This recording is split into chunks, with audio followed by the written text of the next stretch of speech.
Selamat siang kepada para viewers dari Pamerindo Smart Event. Hari ini saya dari PT Subak Indonesia Trading dengan Steffi akan membawakan informasi terkait dengan bagaimana kita mendukung sustainability yang menjadi isu saat ini. Bersama dengan saya terdapat rekan saya Bapak Saptari yang mana merupakan produk spesialis dari Subaki. Selamat siang Pak Sapta. Selamat siang Bu Steffi. Bagaimana kabarnya Pak? Baik, saya berterima kasih udah diundang dari Pamerindo untuk perkenalan produk saya nih terkait yang tadi Bu Steffi sebutkan kalau kita tuh sekarang lagi banyak tantangan mengenai keseimbangan lingkungan ya. Betul sekali Pak. Oke. Oke, kira-kira kalau misalnya dari Subaki sendiri itu produk apa sih Pak yang bisa ditawarkan untuk mendukung sustainability ini? Baik, jadi kalau Subaki itu sebenarnya ada beberapa produk. Di main produknya itu kita pakai chain, terus ada beberapa produk yang bisa mendukung dari power transmission juga. Okay. Nah, sekarang saya punya satu produk nih Mbak Steffi, Bu Steffi, yang bisa mendukung program ini gitu, untuk mendukung mengenai lingkungan hidup. Baik. Okay. Mungkin sebelumnya bisa dikenalkan sedikit aja nggak Pak terkait dengan Subaki? Boleh. Saya kebetulan juga udah siapkan material untuk company profile kami ya. Jadi Subaki Indonesia Trading ini adalah prinsipal dari Subaki Moto Chain dari Jepang. Jadi Subaki Moto Chain ini udah 100 tahun Bu Steffi untuk menciptakan rantai power transmission. Gitu. Jadi setelah berkembang dari 100 tahun yang lalu, berkembanglah di global networknya, mendirikan pabrik, terus sampai ke Asia nih. Nah akhirnya bukalah prinsipal di Indonesia gitu. Nah, di Indonesia itu kita di tahun 2011 hanya sebagai representative office saja gitu. Jadi perwakilan aja. Lalu di tahun 2012 kita berdiri sebagai perusahaan terbatas atau PT ya, sebagai Indonesia Trading, sehingga kita bisa expand lagi market di Indonesia. Lalu kita juga buka manufacturing di daerah Karawang, di KIC, di kawasan itu khusus untuk membuat conveyor Bu Steffi. Untuk material handling ya Pak, yes, berarti betul bisa sekali. dibilang. Lalu selanjutnya di 2016 ya, kita membuka cabang untuk menghandle area timur Indonesia. Lalu di 2018 kita punya area office yang lebih lebar lagi, itu sekarang udah pakai 4 lantai. Gitu. Jadi udah total 2 cabang dan 1 factory ya Pak ya? Sekarang 3 cabang. 3 cabang, termasuk di pusatnya? Di Bekasi dan sekarang di Medan. Gitu. Itu sekilas untuk company profile Subaki. Jadi kita memang prinsipal dari Subaki Moto Chain. Ya. Nah, dari produk-produknya itu yang nanti akan kita jelaskan terkait tantangan kita nih untuk menyeimbangkan lingkungan hidup ya. Gitu kan. Jadi seiring berkembangnya teknologi, biasanya kan perusahaan-perusahaan itu kan menciptakan produk nih yang bisa mendukung kebutuhan customer. Tapi di satu sisi kadang-kadang si produknya itu akan menimbulkan dampak yang negatif juga terhadap lingkungan. Contohnya ketika dia beroperasional, dia akan menimbulkan efek dari emisi CO2 atau karbon dioksida, di mana nanti terlalu banyak karbon dioksida yang dihasilkan dari bumi lalu pergi ke atmosfer. Nah, terjadilah efek rumah kaca itu kan, pemanasan global jadinya. Nah, Subaki tertantang nih untuk menciptakan produk yang low emisi untuk karbon dioksida itu, namanya electrical power cylinder seperti yang kita lihat di layar. Jadi inilah salah satu bentuk power cylinder kami. Next. Nah, ini kenapa power cylinder kami itu disebut low emission dan sangat ramah lingkungan, karena 80% itu kita udah reduce untuk penggunaan electrical, Bu Steffi. Jadi yang membedakan sistem Bapak dengan sistem sejenis, let's say mungkin kalau saya tuh taunya ada hidrolik dan juga pneumatik tuh ya Pak ya? Betul. Jadi kita bisa menggantikan produk pneumatik dan hidrolik, di mana notabene ya, mohon maaf, dia akan menghasilkan emisi yang tinggi untuk CO2-nya, karbon dioksidanya, gitu kan. Kita lihat di sini penggunaannya 80% listrik itu lebih rendah ya dari hidrolik dan pneumatik. Jadi kita juga clean operation nih. Jadi kalau kita pasang di area operasional customer, itu kita nggak perlu ada oli yang menetes karena kita nggak pakai oli. Jadi juga selain low emission, save safety operation juga ya Pak, Betul. karena nggak ada risiko untuk kebocoran, sehingga kalau misalnya teman-teman operator itu low risk sekali ya, jadi K3-nya Betul. juga dapat ya Pak ya? Betul. Jadi selanjutnya juga easy installation. Kita bisa dibilang produk itu plug and play. Jadi kita hanya membutuhkan source electrical aja, kita mau pasang di area yang mau kita pasang, nggak perlu ada piping, wiring yang panjang gitu kan. Nah, kita sebut dengan easy installation. Beda dengan electrical yang berupa pneumatik atau hidrolik. Lalu ya tadi lanjut lagi, dia operatingnya hanya membutuhkan kabel wire aja gitu. Nanti Jadi kan sangat simple instalasinya, nggak betul. perlu pasang valve, piping, regulator dan ya. sebagainya ya Pak ya. Baik. Jadi untuk investment itu jauh lebih murah mungkin ya Pak, Betul. dibandingkan dengan sistem pneumatik Betul. ataupun hidrolik ya. Betul. Nah, Oke. itu bisa dibilang customer nanti akan merasakan manfaatnya ya dari CO2 ini gitu kan. Karena ya mendukung ya pemerintah juga kan untuk mengurangi emisi CO2 yang sekarang ini terjadi di Indonesia juga kan. Oke. Baik. Nah, ini kalau untuk perbandingannya, ya ini kita in-house test ya, Bu Stevi Oh ya. ya, baik, Jadi Pak. kita in-house test di mana kita bandingkan penggunaan pneumatik silinder, hidrolik dibandingkan dengan power cylinder kami Subaki gitu kan. Jadi kalau penggunaan emisinya dibandingkan dengan masing-masing hidrolik ini, kita paling rendah loh Bu Stevi. Itu kita lihat yang di CO2 emission kita di angka 91 plus 42. Ini in-house tes kita. Lalu untuk electrical usage-nya, kita bisa lihat di sini kita paling rendah juga electrical-nya. Kenapa? Jadi di equipment kita itu meskipun dia output-nya besar 2 ton, 3 ton gitu kan, tapi penggunaan motornya tuh kecil. Gitu. Jadi karena hanya menggunakan motor, jadi electrical usage-nya juga bisa direduce ya Betul. Pak ya, karena tidak banyak perangkat yang digunakan. Mungkin Bapak bisa gambarkan ya untuk operation dari masing-masing sistem di sini ya Pak ya? Ya, nah terkait dengan tadi electrical usage ya, kita lihat di sini yang paling atas itu power cylinder itu hanya di-connect dengan wiring cable atau power source. Udah bisa beroperasi di sana. Tapi kalau lihat yang pneumatik silinder masih membutuhkan equipment, di mana equipmentnya itu pun membutuhkan electrical power gitu kan. Nah itu kan penggunaan listriknya banyak gitu kan. Hidrolik silinder memang juga sudah simpel, tapi tidak sesimpel kami gitu. Saya lihat di sana kalau untuk yang CO2 emission per year in operation itu kita rendah gitu kan, 91. In production, memang kalau in production itu kita waktu pembuatan power cylinder ini di factory kita. Memang karena untuk menciptakan produk yang efisiensi gitu kan. Jadi teknologinya pun harus tinggi. Jadi pas lagi in production-nya itu kita memang bisa dibilang lebih tinggi ya, 42 angkanya. Baik. Tapi selama itu dipakai sama customer gitu kan. Jadi kita mendukung sustainable-nya ini selama dipakai gitu kan.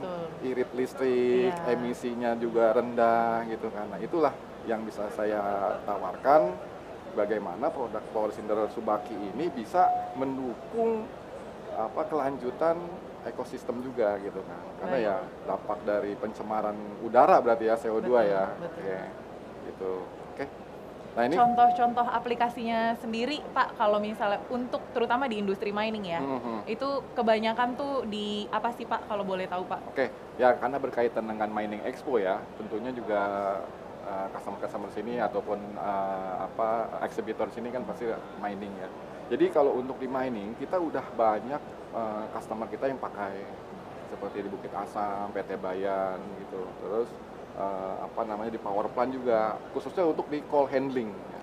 Ya, salah satu contohnya itu ada di opening and closing di diverter gate ataupun hopper gate. Nah, area hopper gate ataupun diverter gate itu kan area yang dusty ya, berdebu, terus ekstrim outdoor, karena kadang kena cipratan air hujan gitu kan, terus udara panas juga. Nah, di sini kita udah dapat tahan gitu. Nah, karena produk ini sudah bisa mengikuti ingress protection-nya mau 65, mau 66 gitu kan. Karena dari faktor eksternal dari lingkungan itu tetap oke gitu. Nah, bisa dilihat sini untuk pemasangannya bisa vertikal, bisa horizontal. Oke, Tergantung nanti customer punya desainnya sendiri. Kita bisa ngikutin karena yang tadi saya bilang kita easy installation. Jadi untuk merefresh equipment yang existing itu mudah, gitu. Oke. Oke. Dan juga sangat memungkinkan untuk aplikasi opening and closing karena tadi tidak ada resiko kebocoran ya Pak ya. Iya, Jadi betul. materialnya itu tidak khawatir Iya, betul. terkontaminasi dengan Iya. kebocoran oli dan sebagainya. Jadi lebih presisi intinya. Ya, lebih Nah, presisi. jadi open close-nya itu kita lihat nanti akan ada ruang lagi yang masih terbuka. Oh, oke. Karena dia akan adjust dengan sendirinya si power cylinder ini, gitu. Oke. Oke, baik. Nah, di sini juga ada namanya stopper. Jadi produk-produk yang biasanya di customer itu pakai belt conveyor. Nah, stopper ini kita banyak aplikasinya di power plant. Jadi ketika batu bara ini jalan, nanti dia akan ditumpahkan ke area silo ya atau penyimpanan gitu, bunker gitu kan. Nah, itu di stopper oleh power cylinder kami. Nah, nanti si arahnya si batu bara itu akan mengarah ke dumper itu ke silo ataupun ke bunker ya. Oke. Lalu yang selanjutnya positioning. Jadi produk yang kita mau positioning itu mau dimiringkan, mau diarahkan seperti apa itu bisa menggunakan power cylinder kita juga.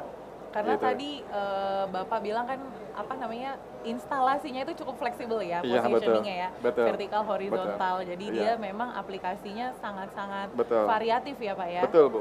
Jadi kalau misalnya layout existing atau design existingnya customer tuh bisa diinfokan ke kita, Pak saya bisa nggak pakai power cylinder ini? Kita lihat pelajari desainnya seperti apa, nanti kita arahkan tipenya yang mana. Karena power cylinder kita ini tipenya banyak, Bu. Oh, Gitu, tipenya banyak. Dan kebutuhan spesifikasinya pun banyak. Mau yang 1 ton, 500 kilo, 250 kilo, sampai 60 ton pun ada. Gitu. Oke. Nah, ini untuk gambaran aja.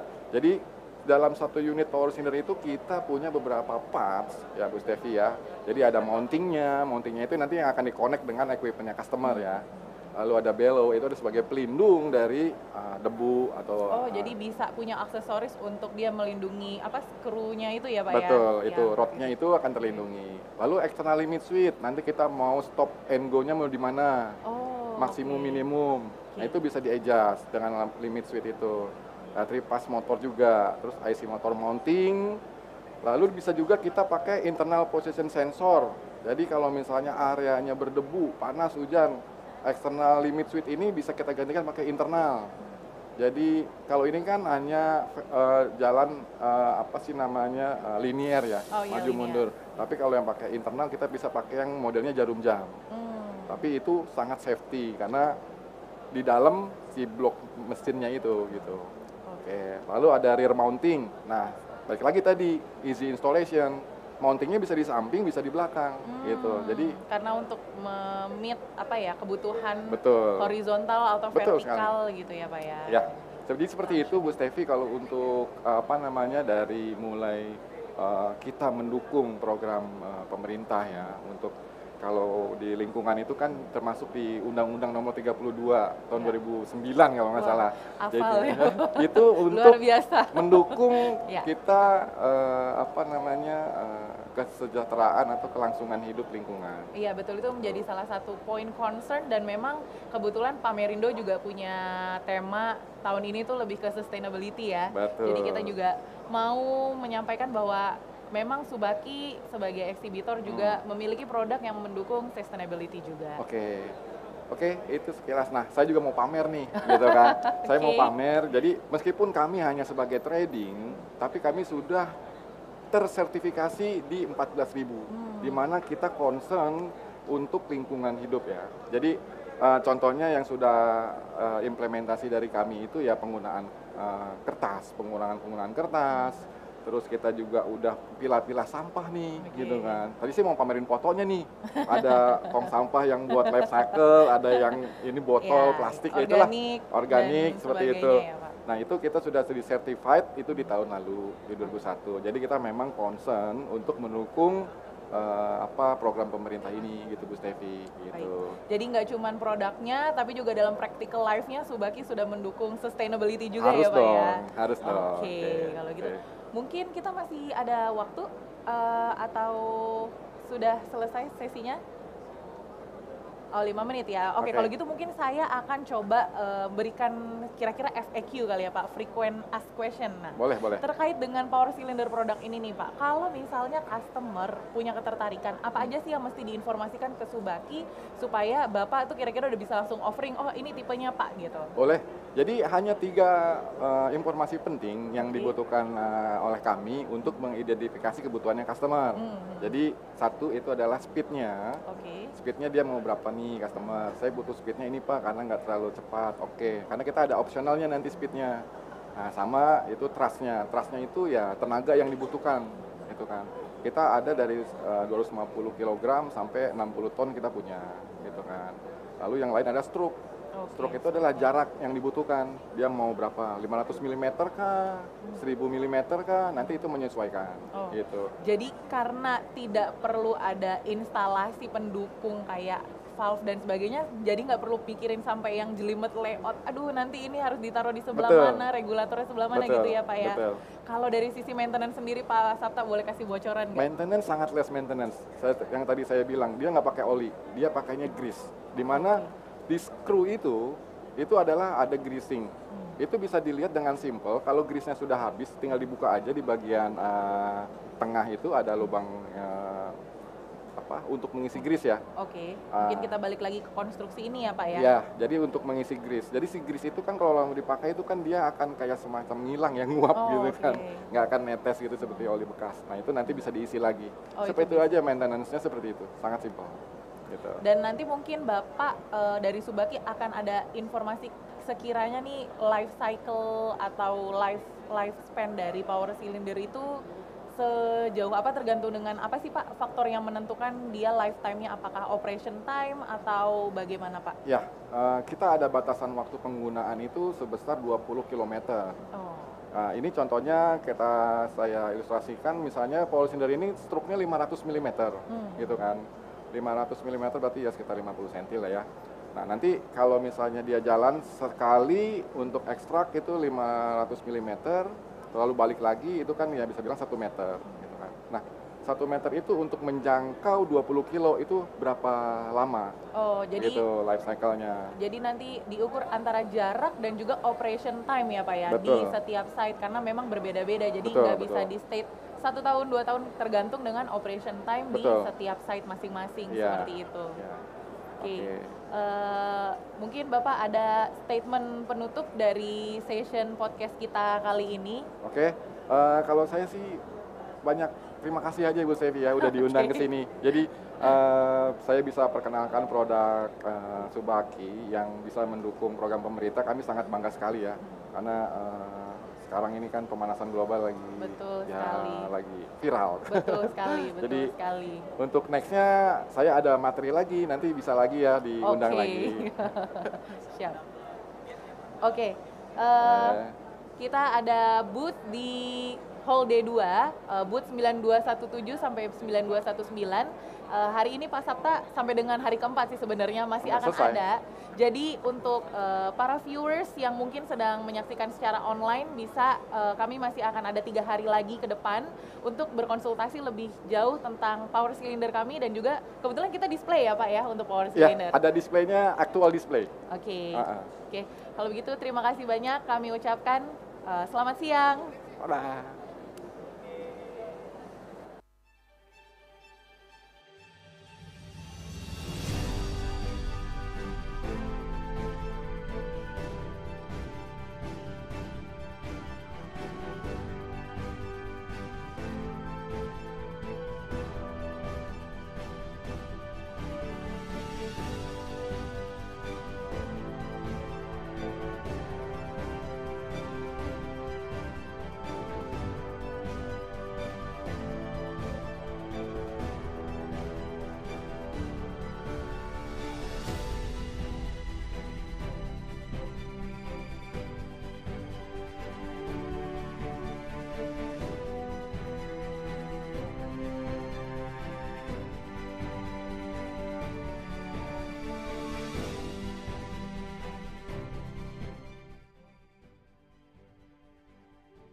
siang, saudara-saudara sekalian.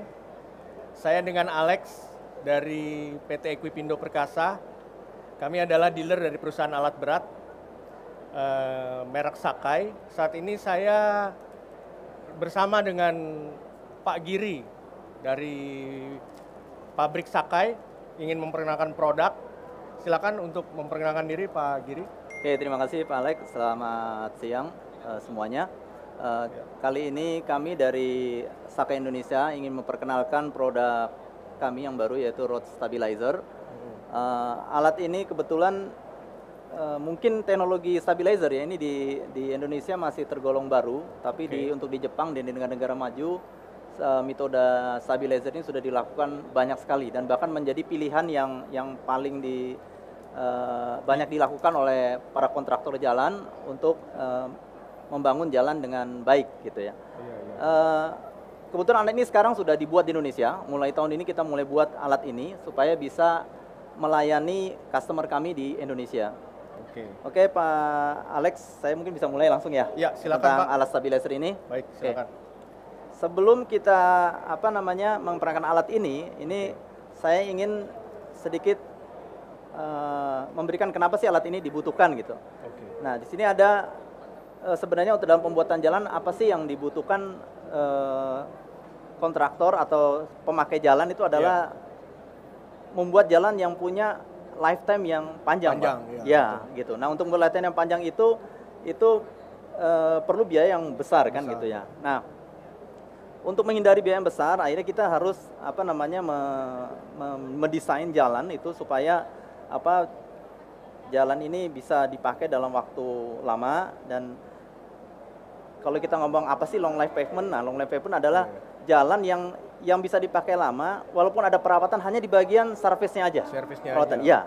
Tapi di bagian subgrade atau base course-nya itu tidak perlu perawatan. Itu yang disebut long life pavement, ya, gitu. Nah, ini alat ini berguna untuk menstabilisasi untuk subgrade maupun base course-nya. Oke, nah kenapa sih kita pakai stabilisasi teknologi? Nah, stabilisasi teknologi ini kita ada beberapa keuntungan. Ini pertama, kita bisa mengupgrade kekuatan jalan tersebut gitu. Dari lapisan subgrade-nya, lapisan base course maupun lapisan surface-nya. Nah, di samping itu kita menggunakan material yang ada, Pak, recycle material yang ada gitu. Dan juga bisa dilakukan karena ini kita menggunakan alat stabilizer, kita bisa melakukan itu di tempat. Di tempat ya? Ya. Jadi langsung di recycle di tempat, Pak. Betul, gitu. Selama ini kalau perbaikan jalan kan, kalau material yang kita ingin pakai lagi, kita pakai road cutter, dikeruk, lalu diangkut dengan truk, dibalikan lagi ke tempat aspal, lalu besoknya baru dipakai lagi gitu. Itu butuh mobilisasi yang sangat tinggi. Lebih efisien, Pak ya? Betul, gitu. Nah, ini apa sih dari 3 yang kita dapatkan tadi ini berarti kan kita menghemat kos, Pak, karena waktunya juga pendek gitu kan. Terus tadi untuk masalah transportasi juga kita nggak butuh, kita kan dilakukan di jalan gitu ya. Lalu juga yang paling penting adalah ramah lingkungan. Ramah lingkungan ya, karena menggunakan material yang ada. Dan tadi karena transportasi dibutuhkan, berarti kan CO2-nya juga kan sekarang ada lagi karbon neutral, yang lagi tren nih karbon neutral. Nah, itu juga sangat membantu supaya kita tidak banyak mengeluarkan CO2 gitu. Oke. Nah, ini beberapa metode stabilizer. Ini ada dibagi menjadi 3, Pak. Jadi stabilisasi untuk subgrade, ini untuk mengimprove jalan tanah yang banyak di pedesaan ya. Lalu yang kedua stabilisasi untuk jalan gravel ya, untuk jalan gravel. Ini bisa juga dilakukan stabilisasi, dan yang paling banyak dilakukan adalah stabilisasi untuk jalan aspal biasa, Pak. Jalan aspal ya.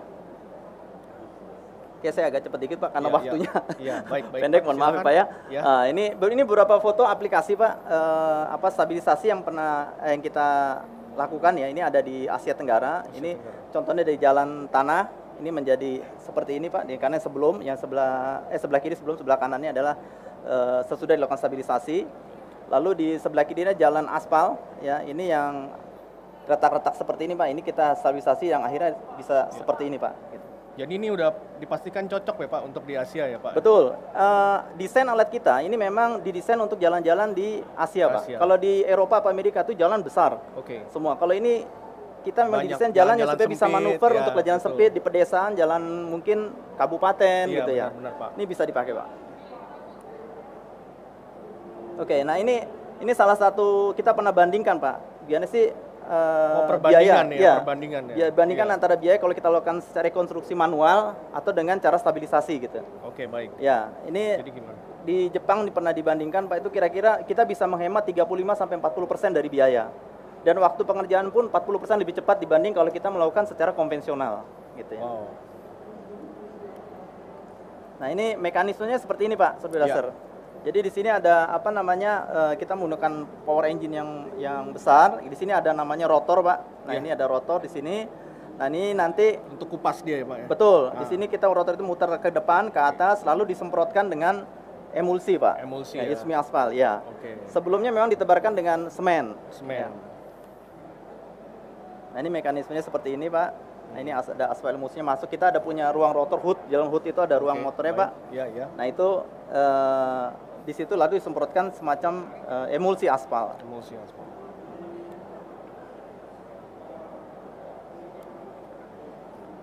Oke, nah apa sih kelebihan dari alat kita? Nah, alat yang Sakai produksi ini Pak, pertama beda dengan beberapa pabrikan, alat kita bisa di shift Pak, kanan maupun ke kiri sebanyak Kanan ke 50 cm 50 cm. Oh, yang Artinya tadi apa? pengupasnya tadi ya Pak, bisa kiri Betul. kanan ya. Artinya kita bisa melakukan mixing ya, mixing dan apa namanya cutting secara bersamaan Iya. itu sampai ke tepi-tepi jalan.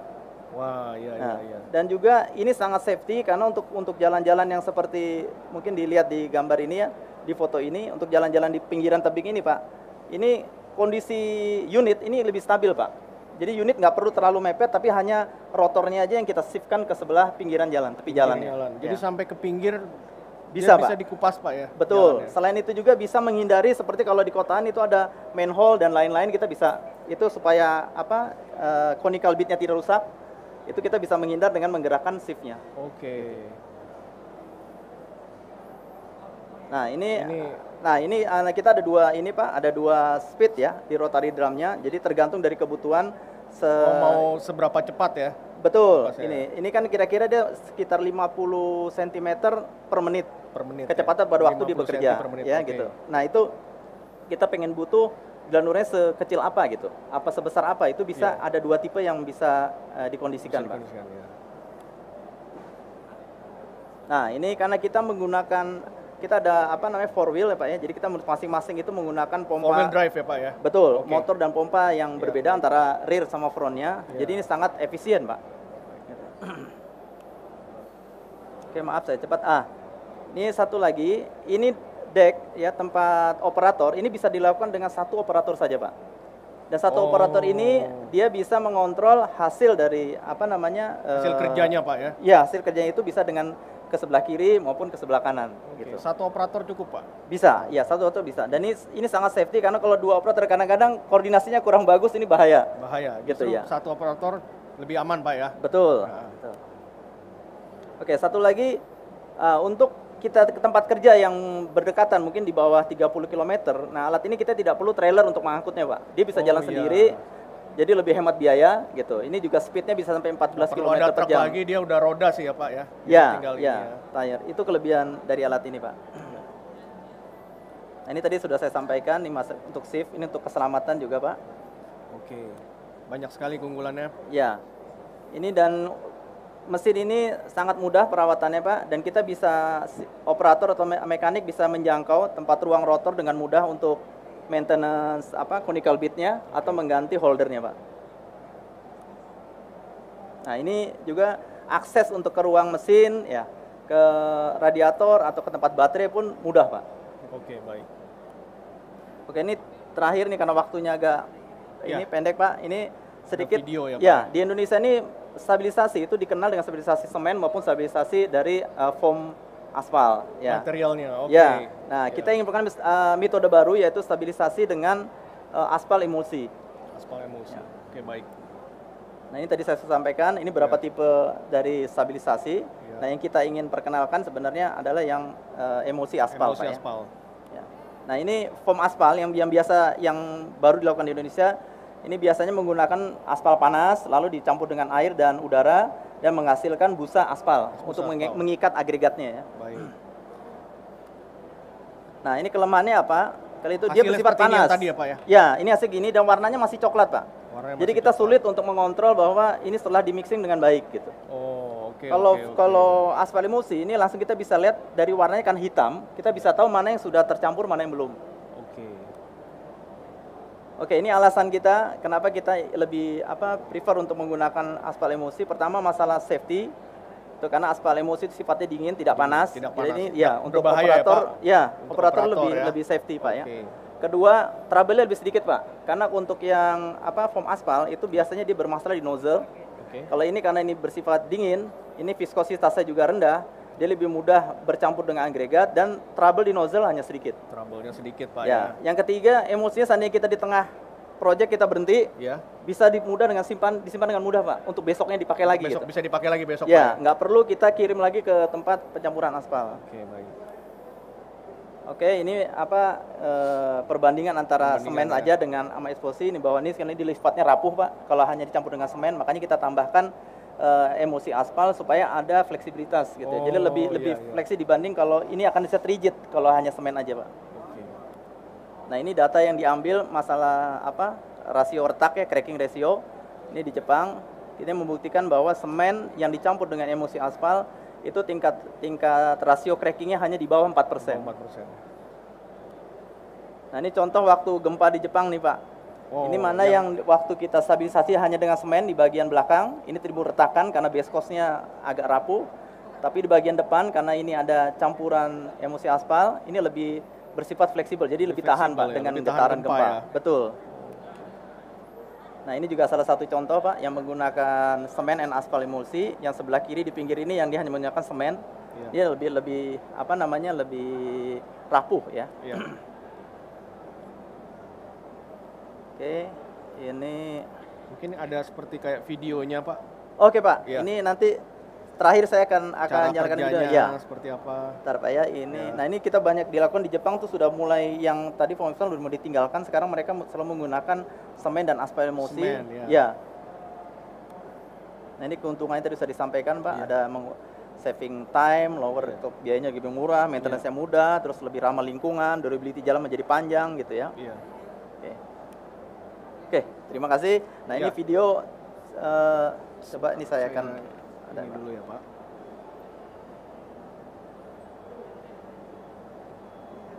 Kita tampilkan videonya, Pak ya. Iya, oke. Oke. Now, Sakai introduces a new stabilizer or reclaimer, the PM550, specially designed for full-depth reclamation on city roads. At 51,000 pounds, this machine is equipped with a mill and mix rotor 79 inches wide with a mixing depth of 17 inches.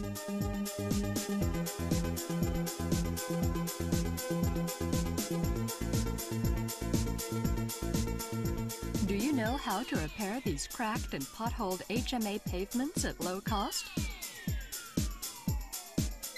The base has weakened and failed by water infiltration through the cracks and holes in the asphalt pavement layer. Full-depth excavation and reconstruction of the pavement structure is expensive and time-consuming. The PM550 offers a lower-cost alternative. The PM550 stabilizer is also designed to reclaim muddy soil and smooth out bumpy gravel roads.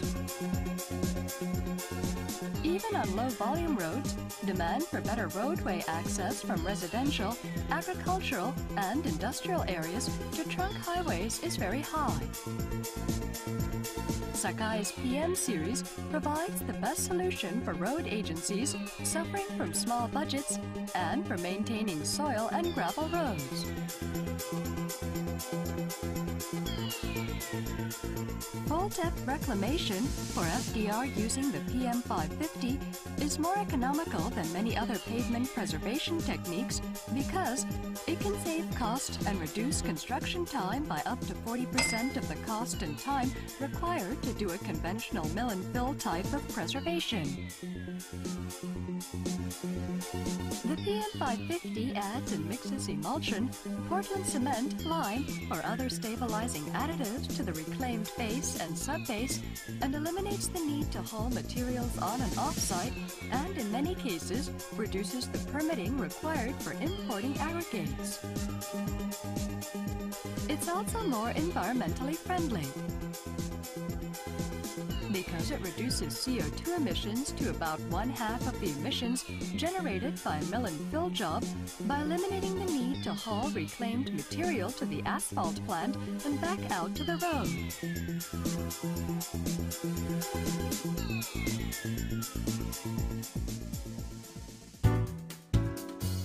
Milled particle size and mixing quality can be optimized using the high-torque 2-speed rotor at 100 or 130 RPM. Consistent maneuvering on various terrains is made possible by a standard 4-wheel drive traction system that is optional from other manufacturers.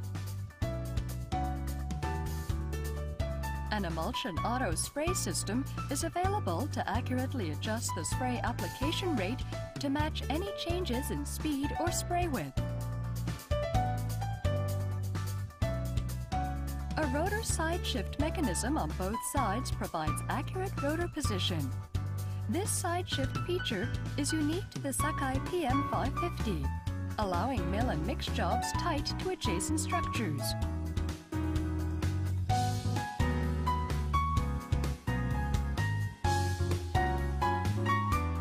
The dual side shift feature also makes it easy to clear manholes, curbs, and water valves which always exist on city streets because the rotor shifts laterally 18 inches to the left or right. With a minimum side clearance of 9 inches on both sides of the rotor, easy and accurate cutting flush with curbs is possible. The rotor offset feature ensures safer working conditions along soft shoulders because the machine can remain on more stable ground near to the center of the road.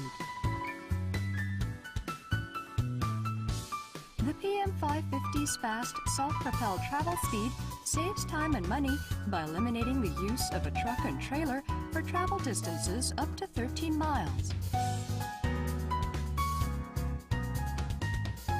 The PM550 has front steering like a motor grader system, which assists in easy and safe driving conditions at higher speeds. The single operator control system saves on labor costs. A direct view of the mixing operation from the operator's station facilitates single operator control, whereas other manufacturers rely on cameras to see the mixing quality.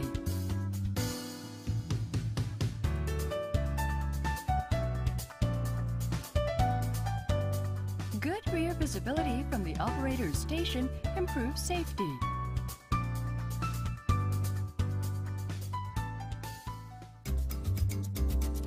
There are 3 major applications of the PM550. The first application is to stabilize a muddy soil road by mixing additives such as Portland cement or lime with a reclaimed base. A new base or HMA layer will be placed over the stabilized layer.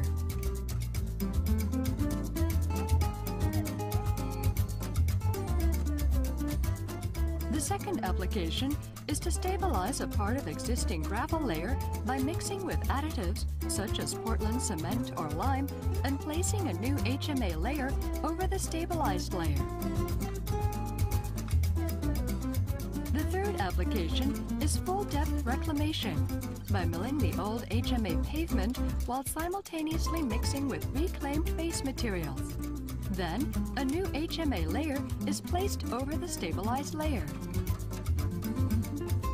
Full-depth reclamation is used to fix cracked and potholed HMA pavements. The base has weakened and failed by water infiltration in the pavement layer. A milling machine is often used before the PM550 when the original surface elevation of the HMA pavement must be maintained or when the aggregate gradation needs to be maintained. On city roads, Sakai's milling machine, the ER55-2F, is very efficient at clearing manholes, curbs, and other obstacles.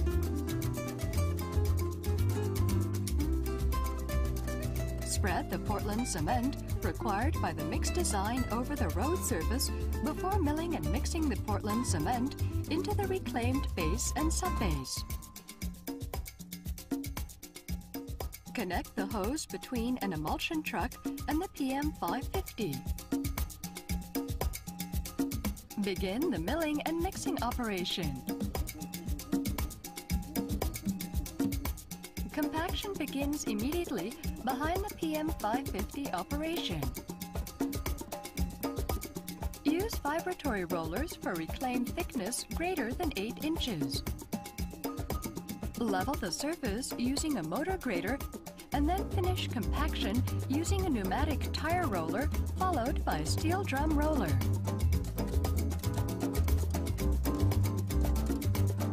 Spray a prime coat over the completed full-depth reclamation that will mitigate moisture penetration in the base. Spread sand, then roll with a pneumatic tire roller to cure the reclaimed layer and allow traffic before the HMA surface layer is placed. Place a new HMA pavement over the new stabilized road base. Typical access roads from agricultural areas to trunk highways are very dusty and muddy. The Sakai's PM series was used to upgrade these access roads by pulverizing the existing base material and mixing it with Portland cement and soils on site. The local road agency was very pleased because of the minimal cost and time required for the road reconstruction. In another trial using the PM550, a cracked pavement was milled and mixed with asphalt emulsion and Portland cement on site.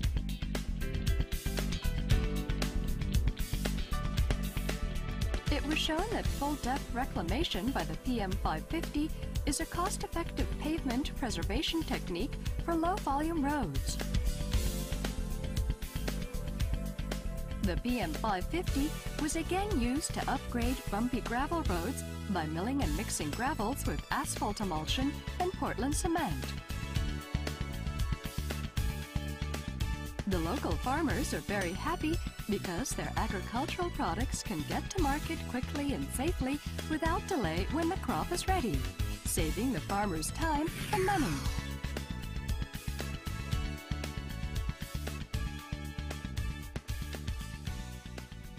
Presented by Sakai.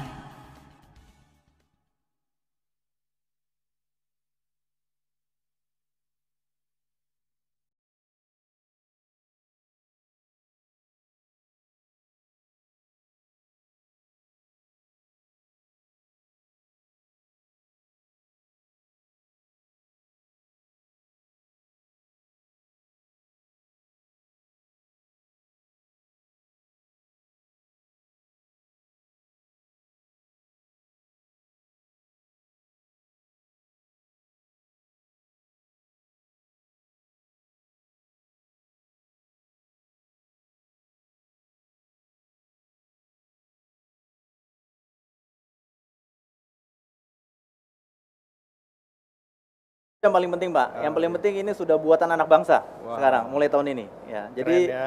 Kita berharap bisa supaya melayani customer di Indonesia dengan barang karya anak bangsa. Wah, hebat, ya. hebat. Ya. Oke, mungkin itu aja Pak penjelasannya dari Oke, terima kasih banyak. Pak Giri. Mungkin untuk pemirsa sekalian yang ingin melihat unitnya, kami juga sedang display di pameran kali ini dari hari ini, mulai hari ini sampai nanti hari Sabtu. Bisa langsung datang di booth kami di outdoor booth nomor 25 PT Equipindo Perkasa bersama dengan Sakai Indonesia. Kami ada display untuk produk PM550 ini. Oke, demikian penjelasan dari kami. Terima kasih, selamat siang.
Jumpa lagi di Energi Jang Engineering Podcast.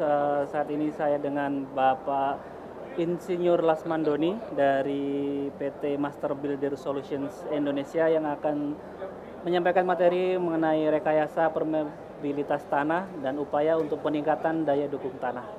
Pak Lasman. Baik, terima kasih. Silakan. Bapak. Baik, selamat siang menuju sore teman-teman, Bapak dan Ibu semua. Saya akan mempresentasikan mengenai solusi dari Master Builder Solution untuk rekayasa permeabilitas tanah ini. Mungkin saya akan saya mulai Pak ya? Silakan. Oke, saya akan mulai sejarah sedikit mengenai Master Builder Solution. Sebenarnya itu perusahaannya sudah ada lebih dari 100 tahun, mulai dari Master Builder di tahun 1900-an, baru ke Degussa, BASF, akhirnya sekarang kembali menjadi Master Builder Solution. Jadi ini sebelum Indonesia merdeka sudah ada ya? Sudah ada Pak, sudah ada sebelum merdeka. Dan untuk di Indonesia sendiri kita ada di Cikarang Pak. Oh, okay. Kita ada di Cikarang, kita benar produksi di Cikarang, 100% anak bangsa yang mengerjakannya. Jadi kita ini support untuk Indonesia semuanya dari Cikarang, Jawa Barat. Baik, saya akan masuk ke dalam materinya Pak. Jadi tadi seperti yang dibilang sebelumnya mengenai rekayasa permeabilitas untuk meningkatkan daya dukung, kita mungkin sebaiknya harus melihat dulu ceritanya ya Pak. Apa sih permeabilitas? Jadi kita dari Master Builder Solution itu mempelajari bahwa untuk meningkatkan daya dukung tanah, kita harus membuat suatu produk yang memang benar-benar reliable untuk bisa masuk ke dalam, untuk mentreatment ya tanah atau batuan sehingga dia mempunyai daya dukung lebih baik. Kalau kita lihat dari Wikipedia, inilah terminologi dari permeabilitas tersebut. Dan kita dari Master Builder Solution membuat produk-produk yang digunakan untuk dipakai untuk merekayasa permeabilitas tanah tersebut, Pak. Jadi permeabilitas itu kan suatu celah sifat dari tanah atau batuan yang bisa mengabsorb suatu material dalam bentuk fluida. Jadi sehingga fluidanya tersebut kita rekayasa menggunakan produk-produk yang kita buat. Sebagai contoh, ini ada contoh misalnya kita akan membuat suatu struktur bangunan sipil di atas tanah atau batu yang sudah pasti batu tersebut akan ada retakannya Pak, karena dia terdeteriorisasi ya Pak oleh cuaca, suhu. Kita membuat suatu bahan kimia yang bisa untuk penetrasi ke dalam batuan tersebut. Jadi contohnya sini ada, kalau kita analogikan butiran semen itu, bukan analogikan, memang butiran semen itu diameternya 50 mikron, kita mempunyai produk yang di bawah dari butiran semen, sehingga dia benar-benar masuk ke dalam rekahan itu batuan tersebut, sehingga dia menjadi lebih padat. Jadi ini ukuran-ukuran retakan pada tanah dan batuan itu bervariasi, sehingga kita menciptakan materi-material yang memang mengikuti dengan tantangan yang di lapangan yang ada. Inilah kita merekayasa permeabilitas tersebut. Jadi kita meningkatkan daya dukung tanah dengan mengisi gap yang ada di dalam tanah atau batuan tersebut. Betul. Karena gap tersebut mungkin dulunya ada air atau rongga, dia pergi, kita isi dengan material tersebut. Jadi kita ada mulai dari micro semen atau semen yang butirannya lebih halus dari semen biasa, lalu kita ada yang sangat halus, kolloidal silika yang seperti air mungkin ya, di mana air bisa melewati, dia pun akan bisa melewati celah tersebut dalam tanah atau batuan. Jadi ini material-material yang kita bikin dalam skala log Pak. Jadi kita mempunyai range pilihan material mulai dari yang 0,1 mikron sampai ke 0,01 mikron Pak. Jadi kita bisa penetrasi ke dalam batuan yang celah yang sempit ya. Jadi kenapa dibutuhkan? Karena sebagai contoh, ini ada contoh sebenarnya, saya kasih contoh Menara Pisa itu sebenarnya dia ada kegagalan pondasi di tanahnya karena dia ada void, mungkin dulu ada air dan airnya tertekan sehingga dia terkonsolidasinya tidak rata. Nah, kita sebelum itu terjadi kita bisa melakukan perbaikan tanah ya dengan cara kita mengecek permeabilitas tanah tersebut dan kita memasukkan material yang cocok dengan permeabilitas tanah tersebut, apakah dia silty clay atau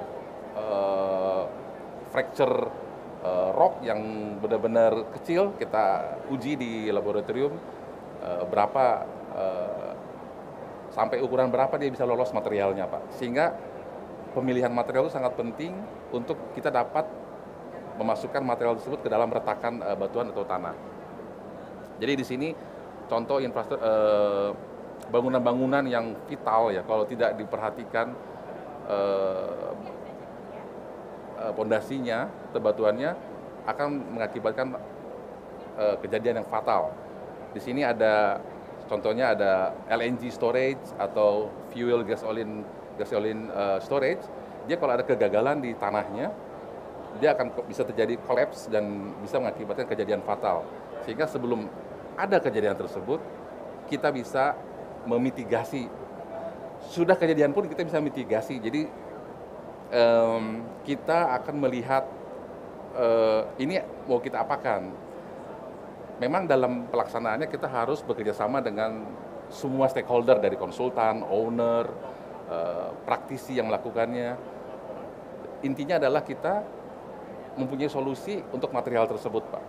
Jadi kita harus didampingi konsultan dalam hal material selection atau metode kerjanya bagaimana untuk merekayasa permeabilitas tersebut. Ini beberapa gambar, contoh ada jalan yang sudah hancur, bukan hancur, mungkin terjadi kegagalan di pondasinya, Pak. Jadi ini ada gambar-gambar mereka mencoba untuk menginjeksi material yang ke dalam tanah. Tidak semua material yang bisa lolos ke dalam tanah. Ya seperti tadi saya sebutkan bahwa ada diameter tertentu yang material tersebut bisa lewat. Jadi material selection itu penting, akan didampingi oleh konsultan atau dari pihak owner, dan kita menjawab tantangan itu, Pak. Jadi master builder solution, kita memproduksi material tersebut untuk meningkatkan daya dukung tanah ya dengan cara merekayasa permeabilitas atau engineering permeability engineering gitu ya. Jadi di kita itu secara produk itu kita ada yang berbahan dasar cementitious base, kita ada yang berbahan polymer base, kita ada yang berbahan colloidal silika dan bahan polimer turunan lainnya. Tapi sementara ini kita yang paling banyak itu cementitious base, polimer sama colloidal silika.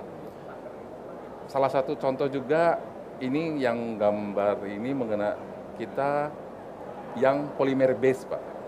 Polimer base kebetulan foto di sini yang 2 komponen. Dia akan penetrasi ke celah-celah batuan untuk meningkatkan daya dukung tanah tersebut.